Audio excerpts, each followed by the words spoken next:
This week felt uneventful. Not if you ask me what happened, I'd probably shrug and say, not much. But the more I sat with that answer, the more I realized I was wrong. Before I get into the week, though, I do want to celebrate something. Last Sunday, I recorded Rune Reflections, and we are at 2 months now. Or almost 2 months. So we got through a month. I got it edited, uploaded, and then realized we crossed that 1 month mark of consistently uploading. It's funny how milestones work towards... It's funny how the milestones you work towards don't always feel the way you imagine they would. There wasn't some big celebration. There wasn't some moment where everything suddenly checked in place, and it was just a Sunday. And you record, edit, upload, just keep going. Maybe that's fitting, because this entire week felt like that. Monday through Thursday was work. Not romanticized, rise and grind.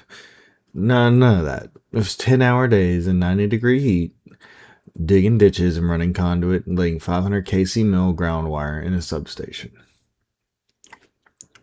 I get home covered in sweat, take a shower, eat something, and go to bed, just to wake up and do it again. By the end of that week, I was so sunburned, I finally caved and bought some of those sun shirts. They actually do help, but they also make you sweat buckets, so I guess everything comes with a trade-off. Nothing dramatic happened. Nothing huge on breakthroughs, no life-changing moment, just work. And somewhere in the middle of the week, I caught myself thinking something that I just don't think about this week. My problem isn't carrying the weight of my life. It's remembering to breathe under all the weight. That sentence has been rattling around in my head ever since, because I don't think I'm alone in feeling that. Sometimes life isn't about falling apart. Sometimes life is moving in the right direction. It's just heavy.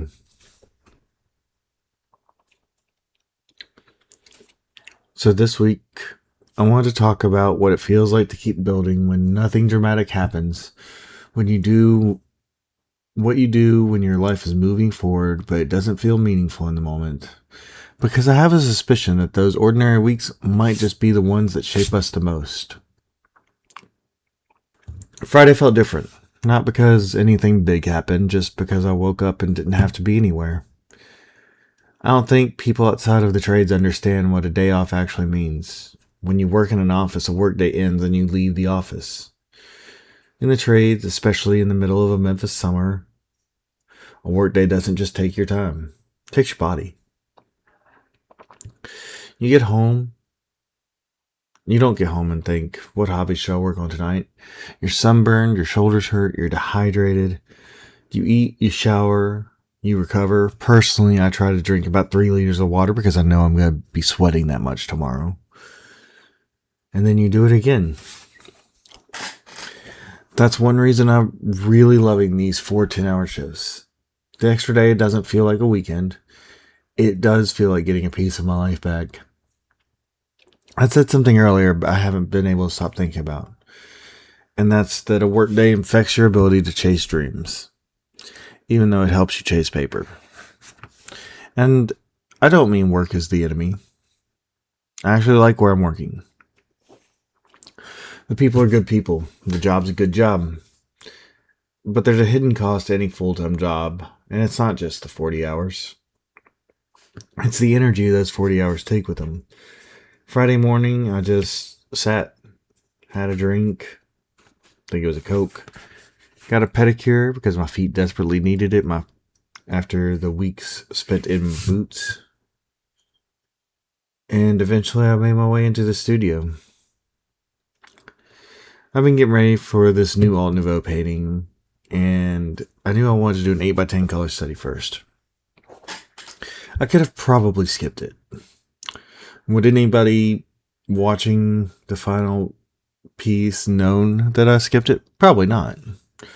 But I would have known, and there were too many questions I had about the skin tones and the color theory that was involved in them and the background and all of that. Too many little decisions that I wanted to solve before they were sitting on a 2 foot by 4 foot canvas. And the funny part is, once the sketch was done, I didn't want to get the paint out. There wasn't some deep psychological reason. I wasn't blocked. I wasn't overwhelmed. I was just being lazy. Or maybe I was comfortable. I sat there about an hour watching YouTube, and somewhere in the middle of that, I realized that I wasn't actually enjoying myself. I just felt like I was letting the day slip away, so I got up, got the paints out, and started working. And almost immediately, I mean immediately, I remembered why I wanted to paint this in the first place. The study answered so many questions that I hoped it would. It helped me lock into a palette, expose some of the tricky spots before they become expensive mistakes. And maybe most importantly, it reminded me that I'm getting better. Portraits are still intimidating to me. I think they always probably will be. Because everybody instinctively knows what a face is supposed to look like. You can go and you can fake a tree, a cloud, a cliff, a mountain, but you can't fake a face. Everybody knows. People know. But this painting feels different, not because I'm suddenly confident, because I can feel my understanding of this color theory growing. That's a weird feeling as an artist. You don't wake up one day and you have a new personal best and feel that level up that way. You just notice, oh, I don't think I would have been able to do this a year ago. That's a good feeling. It also reminded me of something that I seem to do a lot. And like people ask me how I stay motivated and keep going, and honestly, I don't know that I do.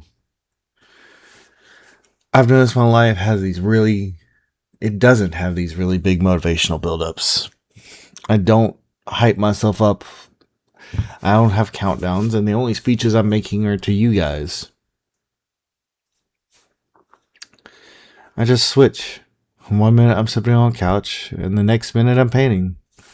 Or 1 minute I'm driving to work, and the next minute I'm knees deep in a trench. Maybe motivation isn't what gets you moving. Maybe it's just deciding that it's time to move and trusting that the feeling will catch up later. The rest of Friday was pretty straightforward. I grabbed something to eat, gassed up the car, and got ready to do lift. My phone rang, and it was my mom. I'm pretty used to this. She'll call a couple of times while I'm doing lift, which, is frustrating, but I understand that she's worried because the news and media make Memphis sound incredibly dangerous. It's not, by the way.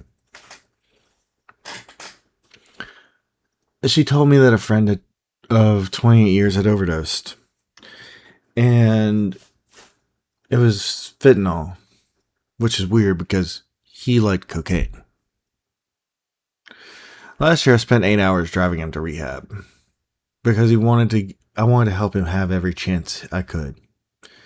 And now we're there again. It's strange how emotions work. I wasn't sad. Really wasn't. Wasn't angry, I was more frustrated. Because honestly, he's a dumbass. A real fucking dumbass. I don't really know a nicer way to put it. When you watch somebody get their second chance and then they threw themselves right back into the fire, it's hard not to be frustrated. I hope he makes it, and I really do. But I also hope if he does, he realizes how close he came to not getting another chance. The weird part was, there wasn't anything I could do. The doctors were already doing everything they could. And my job isn't to save him. My job's just to wait and see if he lives. So I went and I drove Lyft. I get text or a phone call from mom with updates. And I just keep going. I think that's one of the harder lessons you have to learn as an adult, or really as you get older, is that not every problem is yours. Sometimes helping someone means driving them 8 hours to rehab. Sometimes helping means answering the phone at 2 a.m. And sometimes there's nothing left for you to do except see what happens.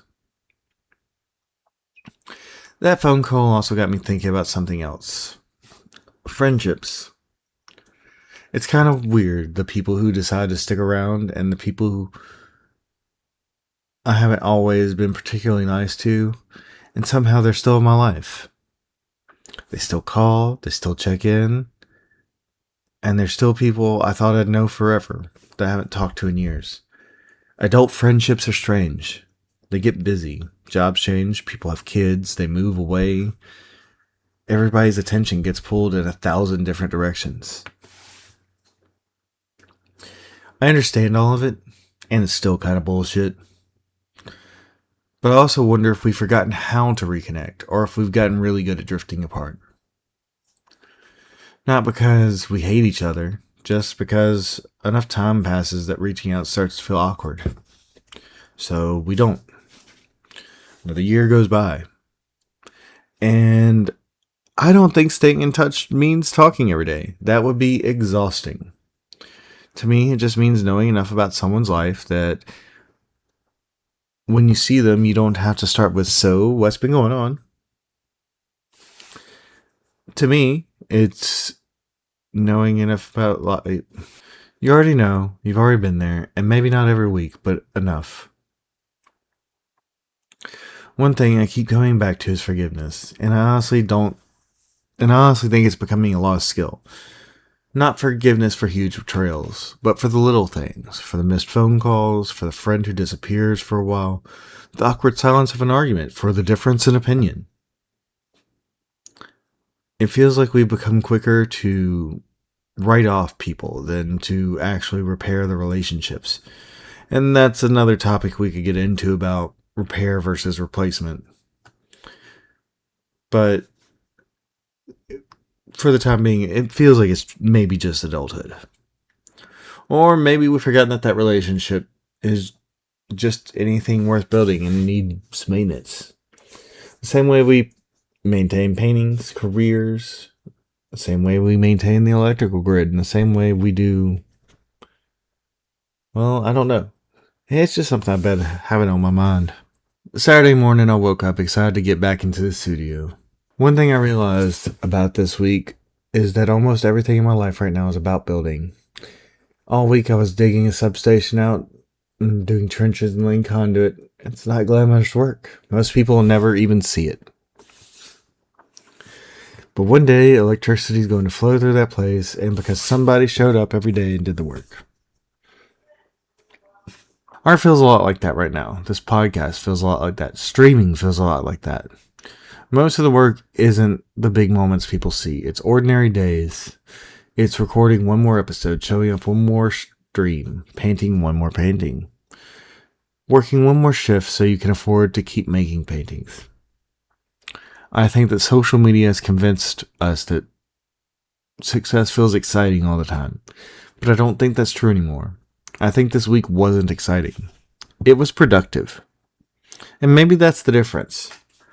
I can keep thinking about something while I was working. And the thing I kept on my mind was, can I keep going? Not because I wanted to quit. Because in the middle of building something, it's just quiet. Nobody's cheering. Nobody's handing you a trophy because you showed up for work again. Nobody celebrates the 20th sketch or the 50th stream or the 100th shovel of dirt you dug.